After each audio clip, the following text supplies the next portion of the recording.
All right, welcome. Today we are diving deep into the one number that can literally make or break a modern pig farm. Seriously, it's this single metric that drives almost every decision, from genetics all the way to technology. And, understanding it is the absolute key to both profit and sustainability.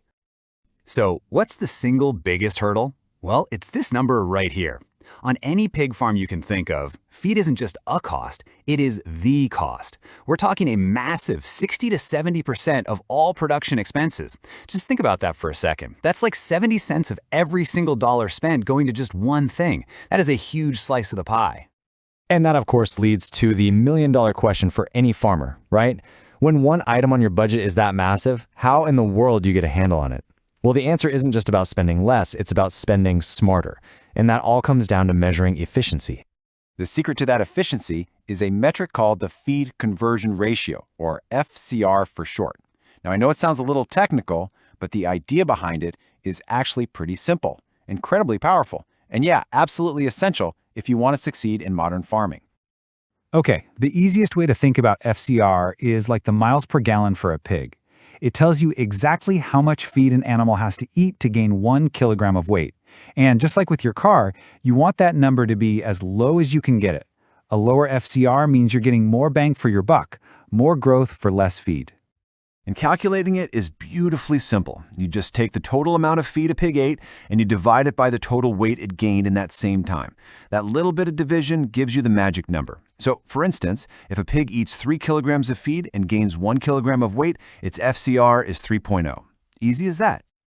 Now, this is where it gets really powerful. Even tiny changes in that FCR number lead to huge differences in cost. Look at this. Pig A needs a whole kilogram less feed than Pig B to gain the exact same amount of weight. Now imagine that across a herd of thousands of pigs. That single point of difference adds up to literal tons of saved feed and a massive boost to the farm's bottom line. Pig A is, simply put, a way more profitable animal. Okay, so how do you get more pigs like Pig A? Well, the whole process starts long before a piglet is even born. It all kicks off with genetics. You see, the ability to be feed efficient is a trait that can actually be bred for, just like anything else. Modern pig farming isn't about luck. It's about being really deliberate in selecting animals that are already genetically wired to turn feed into muscle with the best possible efficiency. And farmers have a whole toolbox to do this. They start by picking superior breeds that are already known for a good FCR, like a landrace or a Duroc. They use crossbreeding to get what's called hybrid vigor, creating offspring that are even tougher and more efficient. And on the real cutting edge, they're using advanced tools like genomic selection. We're talking literally analyzing a pig's DNA to pinpoint the markers for top-tier feed efficiency. But look, even the best genetics on the planet can't perform without the right fuel. And that brings us to the second pillar of a great FCR, nutrition. This is where science really meets the feed trough.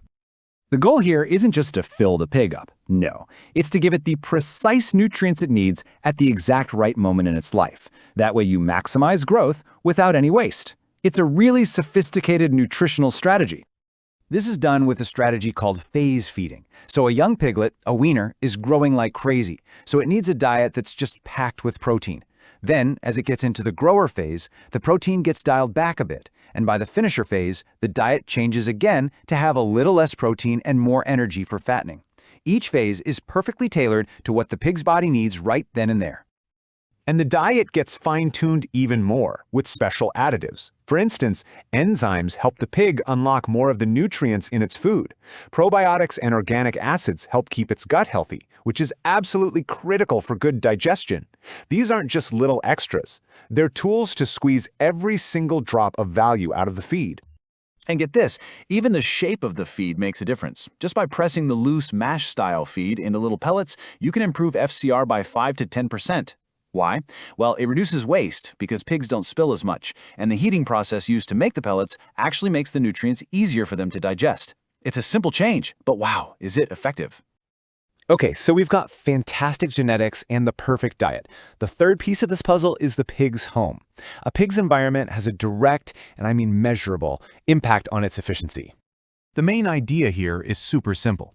Any energy a pig wastes because it's stressed out, maybe it's too hot, too cold, or it's overcrowded, is energy it's not using for growth. That wasted energy directly torpedoes its FCR. So in short, comfort equals efficiency. And temperature is one of the biggest factors here. The ideal temperature actually changes as the pig gets older. If it gets too cold, the pig has to burn feed just to stay warm. If it's too hot, it won't want to eat as much. So keeping the barn in that perfect sweet spot is crucial for efficiency. And it goes way beyond just the temperature. You need clean air with great ventilation to protect their lungs. You've got to give them enough space to avoid the stress of overcrowding. And of course, constant access to clean water is a must for digestion. And naturally, a solid health plan with vaccinations is key because a sick animal is never, ever an efficient one. So, genetics, nutrition, and environment. Those are the three core pillars. But now, technology is coming in and acting like a force multiplier, basically supercharging every single aspect of FCR management and really pushing the limits of what's even possible. I mean, we are now seeing automated feeding systems that create a custom diet for each individual pig. We've got IoT sensors that can monitor a pig's health and its environment in real time, letting farmers know instantly if something's wrong. And then looking ahead, you have gene editing tech like CRISPR. Think of it like molecular scissors that could one day let scientists directly edit a pig's DNA for the ultimate feed efficiency. At the end of the day, this one number, the feed conversion ratio, it ties everything together. Just like our source material says, improving FCR isn't just about making more money. It's about using our resources more wisely. That reduces costs, sure, but it also lessens the environmental footprint of farming, making the whole system more sustainable for everyone. Which, leaves us with one final thought. As genetics, nutrition, and all this new tech just keep getting better, we get closer and closer to optimizing every little part of a pig's life for maximum efficiency. But does that journey eventually lead us to the perfect pig? And what does perfect even mean in this context? That's definitely something to chew on. Thanks for watching.